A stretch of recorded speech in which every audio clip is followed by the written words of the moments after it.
जय हिंद साथियों, welcome to my YouTube channel. Bihar police के लाइव प्रैक्टिस सेट में आप सभी का स्वागत है।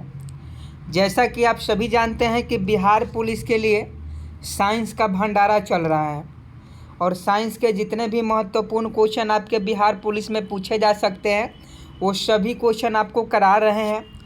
तो साइंस के भंडारा में आप सभी का स्वागत है। भंडारा में आए हैं तो कुछ प्रसाद आप लोग ज़रूर लेकर जाइएगा, समझे कि नहीं। और वही क्वेश्चन आपको पढ़ाएंगे जो आपके एग्ज़ाम में देखने को मिलेगा।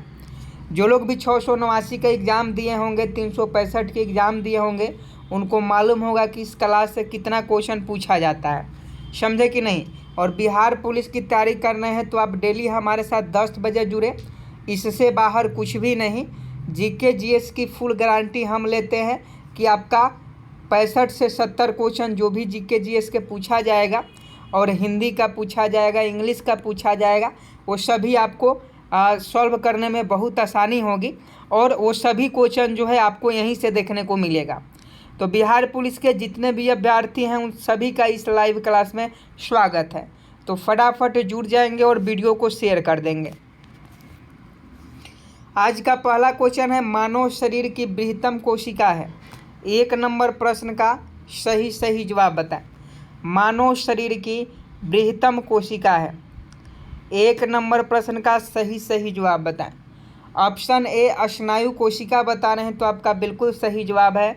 मानव शरीर की बृहत्तम कोशिका है स्नायु कोशिका। 1 का ऑप्शन है बिल्कुल सही जवाब है। अगला प्रश्न 2 नंबर देखिए, वैद्युत अपघटन में कौन सा नियम लागू होता है। वैद्युत अपघटन में फिजिक्स का क्वेश्चन है। देखिए साइंस में फिजिक्स, केमिस्ट्री, बायोलॉजी तीनों से मिक्स क्वेश्चन आपको करवाएंगे, समझे कि नहीं।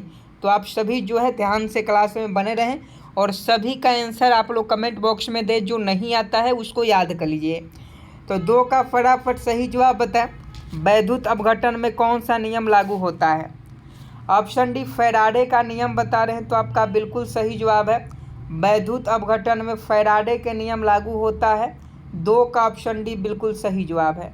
अगला क्वेश्चन 3 नंबर देखिए, इलेक्ट्रॉन वोल्ट जो होती है इकाई होती है। इलेक्ट्रॉन वोल्ट इकाई होती है। 3 का सही जवाब बताएं। तो देखिए आवेश का यानी चार्ज का जो मात्रक होता है वो कूलम्ब होता है। विद्युत धारा का जो एम्पियर होता है, शक्ति का क्या होता है, शक्ति का किलोवाट होता है। तो इसका सही जवाब ऊर्जा का हो जाएगा। एनर्जी का मात्रक इलेक्ट्रॉन वोल्ट होता है, जूल भी होता है, लेकिन यहाँ इलेक्ट्रॉन वोल्ट पूछा जा रहा है कि इलेक्ट्रॉन वोल्ट इकाई है तो यह ऊर्जा की इकाई है। 7 का अगर आप 3 का अगर आप ऑप्शन सी बता रहे हैं तो आपका बिल्कुल सही जवाब है। अगला प्रश्न देखिए, पृष्ठ तनाव की बीमा क्या है। डायमेंशन से क्वेश्चन आपसे पूछा जाता है। बल का बीमा पूछ देगा, संवेग का बीमा पूछ देगा, त्वरण का बीमा पूछ देगा, वेग का बीमा पूछ देगा, गति का बीमा पूछ देगा। तो ये आपको याद रखना होगा। तो यहाँ है पृष्ठ तनाव की बीमा क्या है। तो देखिए पृष्ठ तनाव की जो बीमा होती है mt² होती है। mt−2 जो है पृष्ठ तनाव की बीमा होती है। तो 4 का अगर आप ऑप्शन ए बता रहे हैं तो आपका बिल्कुल सही जवाब है।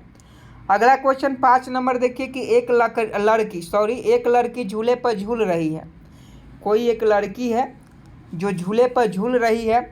यदि वह खड़ी हो जाए तो झूलने का आवर्तकाल क्या होगा। यदि लड़की ही झूला नहीं, लड़के भी झूला झूल सकते हैं, ऐसा कोई बात नहीं है कि लड़की ही झूला झूल रही है। एक लड़की झूले पर झूल रही है। यदि वह खड़ी हो जाए, यदि वह बैठी हुई है और उसी झूले पर वह खड़ी हो जाए तो झूलने का आवर्तकाल में क्या परिवर्तन होगा।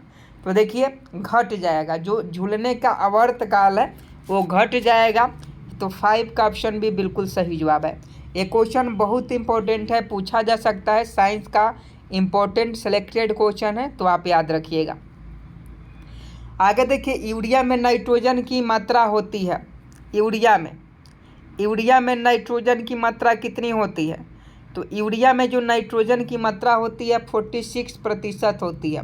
46% यानी ऑप्शन है बिल्कुल सही जवाब है। अगला प्रश्न 7 नंबर देखिए कि कुत्ता में गुणसूत्रों की संख्या होती है। कुत्ता में गुणसूत्रों की संख्या होती है। 7 का सही जवाब बता। कुत्ता में गुणसूत्रों की संख्या होती है 7 का ऑप्शन सी 78 बता रहे हैं, तो आपका बिल्कुल सही जवाब है। कुत्ता में जो गुणसूत्रों की संख्या होती है 78 होती है, यानी 78 होती है। मनुष्य में 46 होती है, तो 78 ऑप्शन सी बिल्कुल सही जवाब है। आगे देखिए 8 नंबर, पारे का प्रतिरोध शून्य होता है। पारे का प्रतिरोध कितना केल्विन पर शून्य होता है? 8 का सही जवाब बताएं। तो पारे का जो प्रतिरोध है यह 4 केल्विन पर शून्य होता है, 4 केल्विन पर। तो आपका सही जवाब ऑप्शन सी हो जाएगा। आगे देखिए मेथेनॉल को कहते हैं 9 का सही जवाब बताएं। मेथेनॉल को क्या कहते हैं? ये क्वेश्चन बहुत इंपॉर्टेंट है। मेथेनॉल को क्या कहते हैं? कमेंट बॉक्स में जल्दी से छाप दीजिए। 9 का ऑप्शन सी वुड एल्कोहल बता रहे हैं, तो आपका बिल्कुल सही जवाब है। मेथेनॉल को वुड एल्कोहल कहा जाता है। अगला क्वेश्चन देखिए कि साधारण लोलक के समय को दुगना करने के लिए धागे की लंबाई कितनी होनी चाहिए? 10 का सही जवाब बताएं। साधारण लोलक के समय को दुगना करने के लिए धागे की लंबाई कितनी होनी चाहिए? तो 10 का ऑप्शन सी 4 गुनी होनी चाहिए। तो 4 गुनी आपका बिल्कुल सही जवाब है। अगला क्वेश्चन देखिए 11 नंबर की प्रत्येक 1 डिग्री सेल्सियस ताप बढ़ाने पर वायु में ध्वनि का वेग बढ़ता है। 11 का सही जवाब बता। प्रत्येक 1 डिग्री सेल्सियस ताप बढ़ाने पर वायु में ध्वनि का वेग बढ़ता है। तो सही जवाब 0.6 मीटर पर सेकेंड।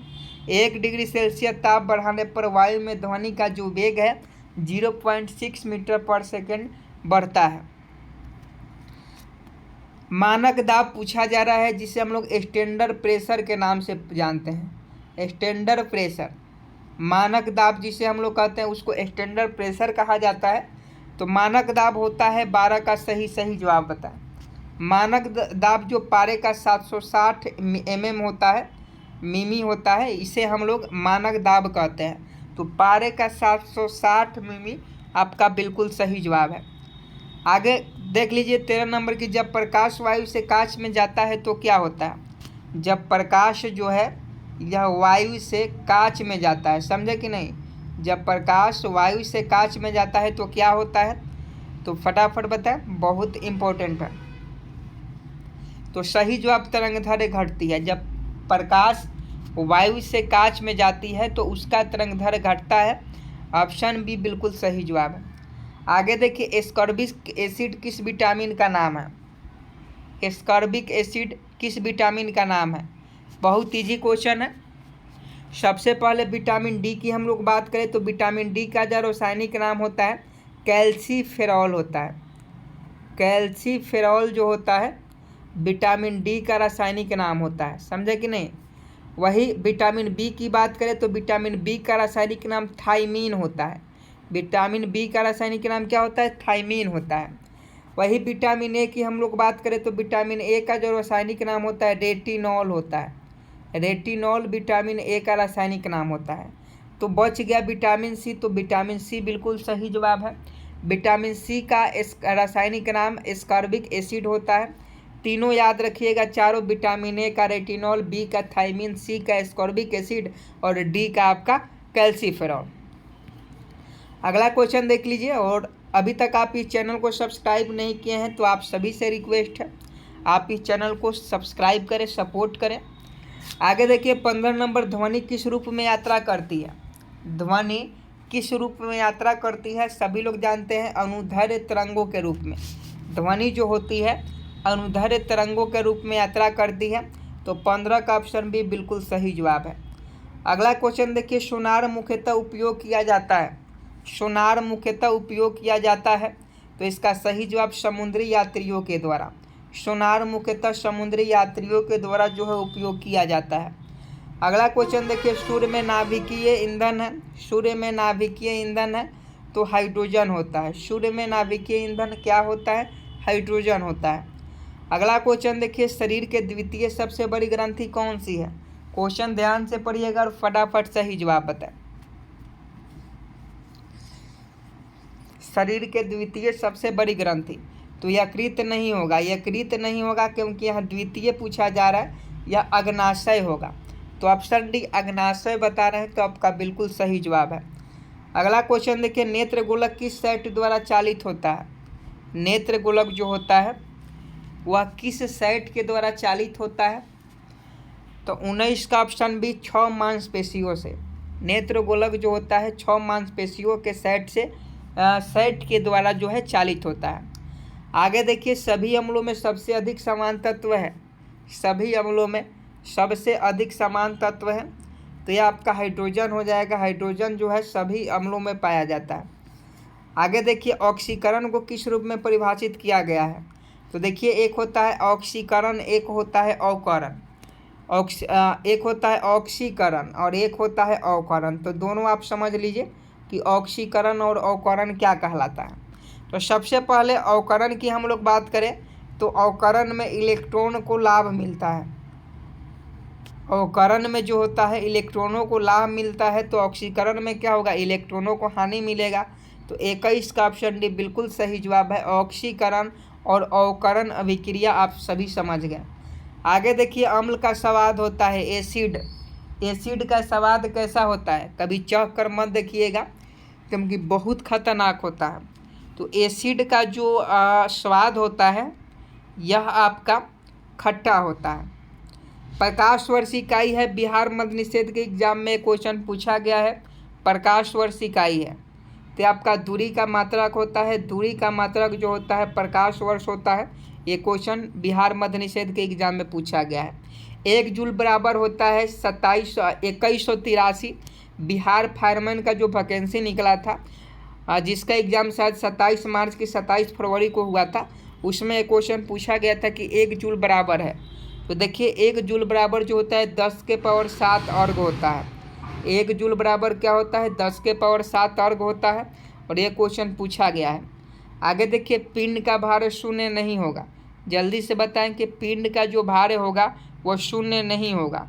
तो इसका सही जवाब स्वतंत्र गिरने के दौरान। अगर कोई पिंड स्वतंत्र रूप से गिर रहा है तो उसका जो भार है शून्य नहीं होगा। तो इसका सही जवाब ऑप्शन बी हो जाएगा। आगे देखिए, वर्षा की बूंद किसके कारण से गोलाकार होती है?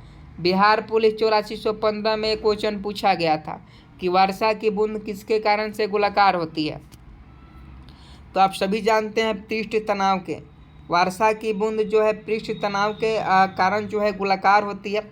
ऑप्शन है बिल्कुल सही जवाब। आगे देखिए, 27 नंबर की, जब बर्फ के एक टुकड़े पर दबाव बढ़ाया जाता है तो उसका गलनांक क्या होता है?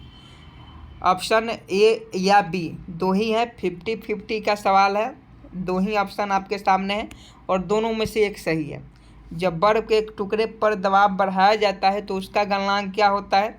तो घट जाता है। जब बर्फ के टुकड़े पर दबाव बढ़ाया जाता है तो उसका गलनांक घट जाता है। ऑप्शन ए बिल्कुल सही जवाब है। अगला क्वेश्चन देखिए, आग पकड़ने के लिए कौन सा फाइबर न्यूनतम प्रवृत्त है? तो देखिए, सबसे ज़्यादा आग किस में पकड़ता है? तो सूती कपड़ा में पकड़ता है। सूती कपड़ा में आग बहुत जल्दी पकड़ लेता है। तो इसका सही जवाब ऑप्शन बी हो जाएगा, याद रखिएगा। अगला क्वेश्चन देखिए, नॉन स्टिक रसोई के बर्तन पर किसकी परत होती है? 29 का सही जवाब बताएं। नॉन स्टिक रसोई के बर्तन पर किसकी परत होती है? तो आप सभी जानते हैं टेफ्लॉन की परत होती है नॉन स्टिक रसोई के बर्तन पर। आगे देखिए, कौन सी धातु नाइट्रिक अम्ल द्वारा प्रभावित नहीं होती है? NH3 यानी नाइट्रिक अम्ल के द्वारा प्रभावित नहीं होती है। तो ये सोना जो है ये नाइट्रिक अम्ल के द्वारा प्रभावित नहीं होती है। आगे 31 नंबर क्वेश्चन देखिए, निम्नलिखित में से किसे भारी जल कहा जाता है? तो देखिए, D2O को भारी जल कहा जाता है, D2O, और D2O होता है ड्यूटीरियम ऑक्साइड। तो ऑप्शन बी बिल्कुल सही जवाब है। लाफिंग गैस किसे कहा जाता है? तो देखिए, भारी जल जो है D2O को कहा जाता है और लाफिंग गैस N2O को कहा जाता है। समझे कि नहीं? तो N2O का मतलब क्या होता है? नाइट्रस ऑक्साइड होता है। ये भी क्वेश्चन पूछा गया है। तो ऑप्शन है बिल्कुल सही जवाब है। आगे देखिए, NaOH सूत्र वाले यौगिक का नाम क्या है? तो NaOH सूत्र वाले, तो आप सभी जानते हैं इसे कास्टिक सोडा के नाम से जाना जाता है। NaOH को कास्टिक सोडा के नाम से जाना जाता है। तो 33 का ऑप्शन है बिल्कुल सही जवाब है। अगला क्वेश्चन देखिए, निम्न में किससे ध्वनि का संचरण नहीं हो सकता है? तो निर्वात में ध्वनि का संचरण नहीं होता है। निर्वात में ध्वनि का संचरण नहीं होता है। तो ऑप्शन सी बिल्कुल सही जवाब है। आगे देखिए, ग्रहों की परिक्रमा की गणना की जाती है। 35 नंबर प्रश्न का सही जवाब बताएं। I am waiting for your answer. ग्रहों की परिक्रमा की गणना की जाती है। तो डॉपलर प्रभाव के द्वारा। ऑप्शन सी बिल्कुल सही जवाब है। आगे देखिए, मानव शरीर में धमनियों का क्या कार्य है। मानव शरीर में धमनियों का क्या कार्य होता है, तो ये जितने भी हृदय से रक्त को लाना मानव शरीर में धमनियों का कार्य होता है। आज का लास्ट प्रश्न है 38 नंबर, किसी तत्व के परमाणविक भार को किसमें व्यक्त किया जाता है। तो किसी तत्व के परमाणविक भार को किसमें व्यक्त किया जाता है, 36 का 37 का देख लीजिए। तो इसका सही जवाब परमाणु द्रव्यमान इकाई। किसी तत्व के परमाणुविक भार को किसमें व्यक्त किया जाता है, तो परमाणु द्रव्यमान इकाई में। आगे देखिए, तापमान को कितना कम कर देने से सभी गैस शून्य आयतन घेरेगी। तो अगर तापमान को -273 डिग्री सेल्सियस कम कर दिया जाए तो सभी जो गैस है शून्य आयतन घेरेगी। आज के लिए इतना ही प्रश्न था, 38 क्वेश्चन और साइंस का 38 क्वेश्चन। उम्मीद है कि आपको बहुत अच्छा लगा होगा। आप चैनल को सब्सक्राइब कर सपोर्ट कीजिए। डेली 10 बजे से जुड़िए। अगर बिहार पुलिस में सिलेक्शन लेना है तो PDF टेलीग्राम पे मिल जाएगा, तो टेलीग्राम ज्वाइन कर लीजिएगा। लिंक वीडियो के डिस्क्रिप्शन में है। मिलते हैं नेक्स्ट वीडियो में, तब तक के लिए जय हिंद जय भारत।